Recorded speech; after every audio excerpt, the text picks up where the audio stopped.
अनेकांच्या पोटातील ओठावर येणाऱ्या गुपितांची बिनधास्त मांडणी करणारं बातमीपत्र। तुम्ही अशा व्यक्तीच्या पुण्यतिथीबद्दल आलात की ज्यांनी महाराष्ट्राच्या विधानसभेला आमदारांना त्यांची कामं शिकवणारे केशवराव धोंडगे होते। धोंडगे साहेबांच्या पुण्यतिथीच्या निमित्तानं आज आम्ही आमच्या धोंडगे साहेबांनी सुद्धा पुरुषोत्तम धोंडगे साहेबांनी सुद्धा सांगितलं की आपल्याला यायचं आहे आणि आमचा योग चांगला की आमच्या नशिबी आज आम्हाला आदरांजली वाहण्याचा योग धोंडगे साहेबांच्या केशवरावजी धोंडगे साहेबांच्या येऊन इथं स्थळावरती आम्ही अभिवादन केले आणि सगळ्यांना त्यांच्या पुण्यतिथीनिमित्त हे आणि केशवराव धोंडगे साहेबांच्याही चरणी आदरांजली अर्पण करतो। आजचा चांगला दिवस आहे, आम्हालाही त्यांना आदरांजली वाहण्याचा योग आला आणि आज शिवरे दिनसुद्धा आहे 1 जानेवारी कोरेगाव भीमा इथं। त्याही निमित्तानं सगळ्यांना खूप खूप शुभेच्छा, धन्यवाद। पोलीस योग्य तपास करतील काय?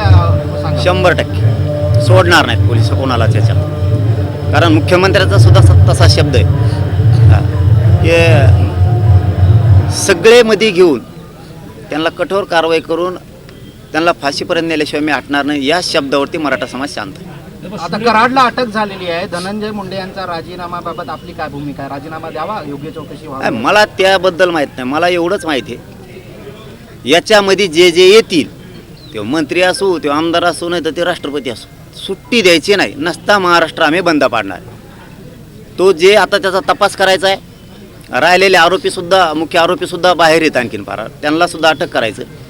आणि यांनी कुणाकुणाला फोन केले होते यांना कुणी पळून लावलंय, कुणी आसरा दिलाय, त्यावेळेच्या काळात कुणी कुणाला खून केल्याच्या नंतर कुणी कुणाला सरकारी पाठबळ दिलं, याच्यामध्ये कोण कोण मंत्री येतं, आमदार आहेत का, खासदार आहेत का, किंवा सरकारमधले कोणी मंत्री आहेत का, हे शोधायचं काम कॉल डिटेल घेऊन तपास यंत्रणेने करायचं आणि ते 100% करतील ही खात्री। वाल्मिक कराडसोबत शेवटच्या क्षणापर्यंत पोलीस होते, ते अजूनही ड्युटीवर हजर झाले नाहीत, त्यांना सरकारनं निलंबित पण केलं नाही। नाही त्याबद्दल नव्हतं मला माहिती, आता विचारतो। अरे मग ठुता कशाला ते पण माहिती घेतल्यावर मला जरा बोलायची सवय, मग मी हवेत गोळ्या फेकीत नाही। यांनी जसं ज्या पद्धतीनं प्रकरण उचलून धरलं, म्हणजे सभागृहात असेल, सभागृहाच्या बाहेर त्या सुरेश धसांबद्दल काय बोलाल तुम्ही? जितेंद्र आव्हाड आणि सुरेश धस हे बघा, समाजाच्या कामात एखाद्याच्या लेकराला न्याय देण्यासाठी तो विरोधीचा असो किंवा सत्ताधाऱ्याचा असो, जो आमदार बोलतो त्याच्या पाठीशी समाजानं पण उभा राहिलं पाहिजे। मग त्याच्यात तो संदीप क्षीरसागरसुद्धा बोलतो, खासदार पण बोलतोय, त्याच्यात सुरेश धस पण बोलतो, हे जे बोलत आहेत ना यांच्या पाठीशी उभा राहिलं पाहिजे आणि राहणारसुद्धा, लोकसुद्धा राहणार। पण आमचं मत आहे हे प्रकरण आम्ही कसल्याच परिस्थितीत दबू देणार नाहीत। मुख्यमंत्र्यांनी दिलेला शब्द पाळायचा, त्यांनी जर पाळला नाही तर राज्य आम्ही बंद पाडणार आहे। 100% मराठे रस्त्यावरती उतरणार, एक जर याच्यातला आरोपी सुटला तरी पण। आले होते, काय चर्चा झाली काय नाही? काय ते कुटुंब आलं म्हणजे काय चर्चा करण्यासाठी, आरोपी आणखीन अटक नाही आहे, बरेचसे आरोपी आणखीन फरार आहेत, या संदर्भानं आम्ही कुटुंबाकडे जातो, तेही त्यांचे काही वाटलं त्यांना काही सांगितलं पाहिजे तर तेही येऊन सांगतात। त्या पद्धतीनं जसं त्या कुटुंबाला न्याय पाहिजे त्या न्यायानुसार आम्ही लढतो आणि आमची सगळ्यांचीच इच्छा आहे की त्या सगळ्या आरोपींना अटक होऊन त्यांना कठोर शिक्षा झाली पाहिजे, ही सगळ्यांची भूमिका आहे। त्यासाठी आता राज्यभर मोर्चे सुरू झाले। सरकारी वकिलांना ऐन टाईमला केस लढायलाच नकार दिला नाही, त्याबद्दल मी काय माहिती घेतली नाही, ते रात्रीचा प्रकार आहे, काय आता माहिती घेऊ आम्ही त्याची, काय असं ऐन वेळेचं काय माहीत नाही तर पुन्हा एकदा रस्त्यावरती मराठी येणार आहे। एवढी मोठी पोलीस यंत्रणा आहे परंतु 3 आरोपी अजूनही सापडत नाही आहेत, काय म्हणाले आपण? त्यांनी काहीतरी शब्द दिलाय वाटतं की इतक्या दिवसात करू, तितक्या दिवसात कुटुंबाला बहुतेक नाही झालं तर आहेतच ना, आम्ही रस्त्यावरती उतरणार तिथे गृहमंत्र्यांना पण सांगितलं आहे आणि बहुतेक काल मुख्यमंत्र्यांचं आणि कुटुंबाचं बोलणं झालं या विषयावरती। परंतु सरकारने दिलेला शब्द आणि मुख्यमंत्र्यांनी जो शब्द दिला त्या दिवशी की मी सगळ्यांना सजाच लावणार, सगळ्यांना अटकच करणार, या विषयावरती त्या शब्दाला ते खरं भरतील, नाही भरले तर रस्त्यावरती आम्ही येणार आहे। गृहमंत्र्याचं अपयश आहे का फडणवीस? आत्ता नाही म्हणताय ना, आणखीन राहिलेले आरोपी किती दिवसात पकडतायत काय ते जरा बघू द्या, मग एकदा आम्ही सुटलोत ना मग नाही सोडत। तुमचे लाडके देवेंद्र फडणवीस योग्य गृहमंत्री आहेत असं वाटतं का? तुमचे नाही काय, तुमचे लाडके तुमचे जास्त आहेत।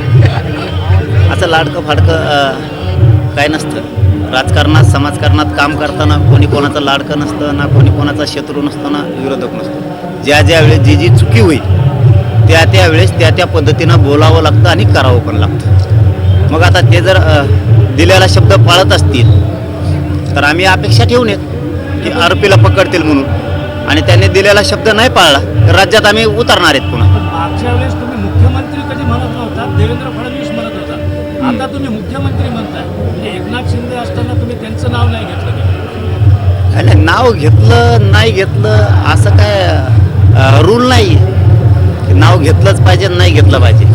बघूयात ना आता. हे पहिल्यांदा म्हणत होते की मी कुणाला अडसर नाही आहे. एकनाथ शिंदे साहेबाला विचारा की मी अडसर आहे का, मी कुणाला आडवा येत नाही मराठा आरक्षणाच्या बाबत. आता लक्षात येईल. आता तेच आहेत मुख्यमंत्री, आडवे येतात का नाहीत, 25 जानेवारीपर्यंत आरक्षणाचा विषय मार्गी काढतात की नाहीत, आता लक्षात येईल आमच्या. आता कसं आंदोलन करणार आहात? 25 जानेवारीचं काय ठरलंय? आमरण उपोषण 25 जानेवारीला फायनल आहे, परंतु सामूहिक सुद्धा होण्याची शक्यता आहे. कारण राज्यातले सगळे पोरं म्हणतात की आम्हाला पण उपोषणाला बसायचं आहे आता. पण कोणाला जबरदस्ती नाही आहे, ज्याची इच्छा असेल ती बसतील. परंतु राज्यात आता सुरू झालं आहे की जिल्ह्यातही सुरू झालं आहे की उपोषणाला आम्ही पण बसणार. कारण आता ही शेवटची टक्कर द्यायची, ही अंतिम लढाई करायची आणि आरक्षण मिळवायचं हे आता मराठ्यांच्या गावागावातल्या पोरांनी ठरवलं आहे. त्यामुळं राज्यभर जिल्ह्यात मराठ्यांच्या पोरांनी बैठका आपण आपल्या गावात सुरू केल्या. सरकार एवढं बहुमताचं आहे, आता तुमचं आंदोलन ते गांभीर्याने घेतलं का? 5 वर्ष तर चिंता नाही सरकारला. अरे बहुमताचं फेमताचं काय असतं तेव्हा हेच होते ना. नुसते खांदे बदलेले, दुपारचे नांगराच्या बैलाचे खांदे बदलेल्यासारखे. पहिले ते होते ना, आता हे आले तेच येतं. काय करणार आहेत ते? पोलीस योग्य तपास करतील काय सांगा? 100% सोडणार नाहीत पोलिस कोणाला त्याच्यात. कारण मुख्यमंत्र्याचा सुद्धा तसा शब्द आहे की सगळे मध्ये घेऊन त्यांना कठोर कारवाई करून त्यांना फाशीपर्यंत नेल्याशिवाय मी हटणार नाही. या शब्दावरती मराठा समाज शांत आहे. आता कराडला अटक झालेली आहे. धनंजय मुंडे यांचा राजीनामाबाबत आपली काय भूमिका आहे? राजीनामा द्यावा, योग्य चौकशी व्हावी? मला त्याबद्दल माहीत नाही. मला एवढंच माहिती आहे याच्यामध्ये जे जे येतील ते मंत्री असो, ते आमदार असो, नाही तर ते राष्ट्रपती असो, सुट्टी द्यायची नाही. नसता महाराष्ट्र आम्ही बंद पाडणार. तो जे आता त्याचा तपास करायचा आहे. राहिलेले आरोपीसुद्धा, मुख्य आरोपीसुद्धा बाहेर येत आणखीन फार, त्यांनासुद्धा अटक करायचं. आणि यांनी कुणाकुणाला फोन केले होते हो, यांना कुणी पळून लावलंय, कुणी आसरा दिलाय, त्यावेळेच्या काळात कुणी कुणाला खून केल्याच्या नंतर कुणी कुणाला सरकारी पाठबळ दिलं, याच्यामध्ये कोण कोण मंत्री येतं, आमदार आहेत का, खासदार आहेत का, किंवा सरकारमधले कोणी मंत्री आहेत का, हे शोधायचं काम कॉल डिटेल घेऊन तपास यंत्रणेने करायचं. आणि ते 100% करतील ही खात्री. वाल्मिक कराड सोबत शेवटच्या क्षणापर्यंत पोलीस होते, ते अजूनही ड्युटीवर हजर झाले नाहीत. त्यांना सरकारनं निलंबित पण केलं नाहीये.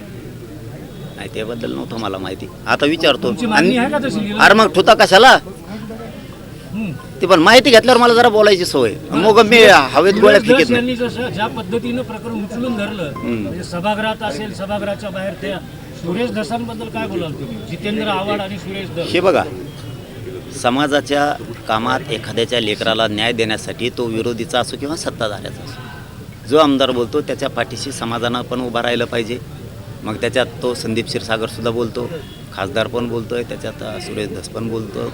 हे जे बोलत आहेत ना, यांच्या पाठीशी उभं राहिलं पाहिजे आणि राहणारसुद्धा, लोकसुद्धा राहणार. पण आमचं मत आहे, हे प्रकरण आम्ही कसल्याच परिस्थितीत दबू देणार नाहीत. मुख्यमंत्र्यांनी दिलेला शब्द पाळायचा, त्यांनी जर पाळला नाही तर राज्य आम्ही बंद पाडणार आहे. 100% मराठे रस्त्यावरती उतरणार. एक जर याच्यातला आरोपी सुटला तरी पण. बेधडक निर्भीड बिनधास्त मांडणी करणारा खबऱ्या लाईव्ह.